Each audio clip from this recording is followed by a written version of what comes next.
एकरा माई के बही गए रुआ के कि पाइन खुल गया बोला जे तोरा पाइन मरल कि हाड़ा के कहीं दुनू पकड़ा गई रही तो दुनू नीचे चल जाई सड़ा के तो आदमी खाने लौकती हो बुझाई ले समझ खड़ा बा। A few moments later. Hello दोस्तों, आज के वीडियो में स्वागत है। आप पर बहुत अच्छे होंगे और स्वस्थ होंगे। शायद दिखा रहा है जो कर लगा कॉमेडी वीडियो, तो वीडियो में बने रहिए। लेकिन आज मौगी के लगे चलते नहीं पोलायम सोलायम सुहाग रात मनाए चलिए तनी बड़ी शांति लोग बा तो तनका एगो सुंदर बात सुन ली 2 मिनट खतरा ओकरा बाद कुकरम में हम डूब जाए। हमरा के मार्केट कुकरम के पकड़ ले बा सुकरम के मार्केट नहीं है कुकरम के मार्केट बा। ऐसे कि 4 गो चुग बनल सतयुग त्रेता द्वापर कलयुग। सतयुग के मालिक विष्णु जी, त्रेता के मालिक रामचंद्र जी, द्वापर के मालिक कृष्णा जी, ये कलयुग के मालिक केहू ना। ये कलयुग में कोनो देवता का अवतारी नहीं है, केवल नाम आधारा बा। जकरा के मन करे ओकरा के चपली फ्री रात बा बिना मेह के दबरी बा। तब तो इतना सस्ता छटका लो। जय गुरुदेव आर समाज शिव चर्चा हनुमान अंदना और चलल बनाया में राधे राधे ये सब चाहे छटका लो। ये आदि देवता का अवतारी नहीं है, गुरु का अवतारी बा। जे गुरु के पीछा करी ओकरा मालिक से दर्शन हो जाए। चलिए एगो सुंदर बात और बोलेंगे बता दी ओकरा बाद कुकरम में ढुक जाए। हाँ बोले जाओ देवता 5 साल से घर ही रहनी हो आए उहे करब आए मार दो ये मत मुझे गिरते रही है तरह एरिया क्षेत्र के बानी हो और रोकड़े वाला आदमी है हो। ये पहले 5 साल का लोग दस बरस घर ही रहता आप लड़का नहीं के हो हमार 5 साल में तार फाटे लागो हम घबरा मत ना तरह का हो खा के दिखाए हो खाए घबरा मत। आज जाते नहीं मौगी से मिले खतरा मौगी के बोलायम सोलायम सुहाग रात मनाए लड़का नसीब के चीज होके करी एमे कौन भारी बात बा। जाते नहीं मौगी से भेंट करे खतरा खाए गाड़ी से ना पोए रही जाए जाते नहीं मौगी से बतियावे खतरा है। हाँ मौगी से बतियावे खतरा जाते नहीं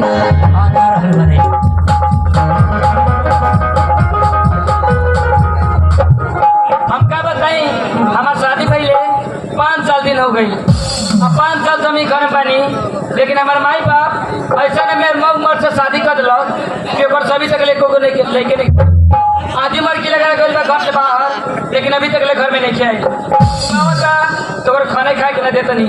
देखा तो नहीं कैसे घर में घुस जाता हूँ। आज मौगी के पोलायम सोलायम सुहाग रात मनाए ऐसे कि मौगी हमार सीरी देवी हो जहिया से गौना करा के लिया बनी तहिया से 5 गो छबारी हमारा द्वार पर से ना हटेला ना बैठल रहेला। हमारा कोनो काम आवे के नहीं खाली देखला के जरूरत बा छबारी का हमारे कार अपने मन करत रहेला खाली मौगिए के चलते है। बड़ी दुलार प्यार से बोले में जे गाड़ी ना दियो हमरा के बड़ा गाड़ी देले वही से घर में ना ढूके के मन करेला। ए बारू हो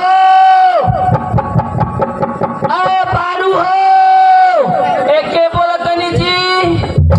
बड़ी सभ्यता के साथ बोलम के बोला तनी जी एक मतलब अच्छा खानदान के लड़की भी पढ़ल लिखल समाज भी मैट्रिक जरूर मर लेंगे। हम बोलम तो बड़े आदमी खानदान खानी बोले। अच्छा बड़े आदमी के करे के कहल जाला सरकार बड़े आदमी के करे के कहल जाला पाका के घर बनवावला से बड़े आदमी ना बनल जाला कुर्सी 4 गो कीन के धरेला से बड़े आदमी ना बनल जाला कपड़ा लता बढ़िया पहिन लेला से बड़े आदमी ना बनल जाला। बड़े आदमी ओकरा के कहल जाला जकरा अंदर आदमी आता बा सब आता बा उदान तक मनुष्य के सेवा करके मृत लोग से चल जाएगा। यानी जकरा लगे विचार बा सब आता बा अमीर होके गरीब होके उहे बड़े आदमी बा। हम तहार ऊ अरे कौन पर बेटा भीख मांगा अरे कहने के गरिया उठिया हमरा के गरिया हम तो ओकर भाता रही हम तहार छोटका मोटका हमार मामा जी भाग तोरा माई के बोहिन गाड़ी सात खानदान डुबा दे रे उ ना रे तो के बोलतनी तहार हाउ हमार बड़का भैया हाँ बड़का भैया बड़का लाई लगे आई बनी मुंह में ढूंढी ना। ए तो के बोलते जी? अब जान लो के है नाम नहीं के बात है तो कहे है जानते रुके है जानते रुके के है है तो ना बोला बबू के है जी? तोरा माई के दामाद तोरा बहिन के पहुना तोर भातार हमार नाम है लाल बाबू कुमार। अच्छा रवे है जी। हाँ जी ए जी रुकिए बे अपनी आजा आजा आजा आजा आओ ना लगाओ ना रे आओ ना लगाओ ना रे ताके साइड में ना करे एक चाहिए होई तोरा खेलावना रे होई तोरा खेलावना रे। अभी तो धक्का लौट देती जा। तब तो मजा आ जाई धक्का लग जाई तो मजा आ जाई ऐसे कि दोनों जवानी के मस्ती में चूर न तेरा कसूर न मेरा कसूर एक्सीडेंट हो गया रपा रपा एक्सीडेंट हो गया रपा रपा। रोहू को बतिया ने जन्नी काहे किसी आई बड़ू तो किसी आई ना। काहे किसी आई बड़ू तारा खतरा एगो सामान किन के लिए आई बनी हाँ यही चौक पर पुगनी है तबे किन लेनी है खेती सामान जी देखा दे तो लल्ला से जाइबू हाँ तोरे खतरा लिए आइले बनी तो दी ना जी। देखा दी हाँ जी दिखाई ना तो गाड़ी नानू देबे ना जब तक कबो झगड़ा ना करे हाँ तो बड़ा झगड़ा ही नहीं वही से ना दी ना जी कबो झगड़ा ना करे दिखाई ना। देख तोरा खतरा एगो कचिया किन के लिए ए जी धर ना जी धर ढुकाओ ये हमारे में ना होई हाँ हो जाई ना जी। दुकान वाला तो कोनी हमार मेहरारू तन का मोट बिया तो कहता छोट भाई है ले लो धर ना ढुकाओ ना ए जी ना नु होई ना होई हाँ तब तो हमारा पैसा पीटा गो ए भाई में क्यों को हो जाए तो 10 गो रुपया दे दे ले लो भाई 20 रुपया में दे दे हर एक महल आ ना होगा तो बूढ़ाऊ लोग ले ले बूढ़ाऊ लोग के टांग सू गई ले लो लगी बूढ़ाऊ बाबा तो अनिया के आधारा में ले जाके नाप लिया लगे हाँ हाँ हाँ अपने साधन करो तो क्या हुई अच्छा अच्छा राहुल घर में यही क्या पड़ेला अच्छा अच्छा तो हम ना जानते रही चलिए ठीक बा हम ना कोनी कि नचनिया फ्री है जो मुँह में आई तुम कहत रहे हमें कोनो बारी बात नहीं है चल एकरा के फेर के पैसा ले आए हम जाए दुकान में है नहीं अब काहे किसी आई बड़ू तो किसी आई ना। हाँ काहे किसी आई बड़ू पहली बताई हाँ। कि हमने शादी पहले कितना दिन भाई जैसन सोचले रहनी वैसन धनिया मोर बाड़ी आसुअरों से बोर बाड़ी। ए जी की क्वेश्चन गाना गाओ तनी जी तारा के देख के मियाज हमारा खुश हो गई तो सही गा जला। हाँ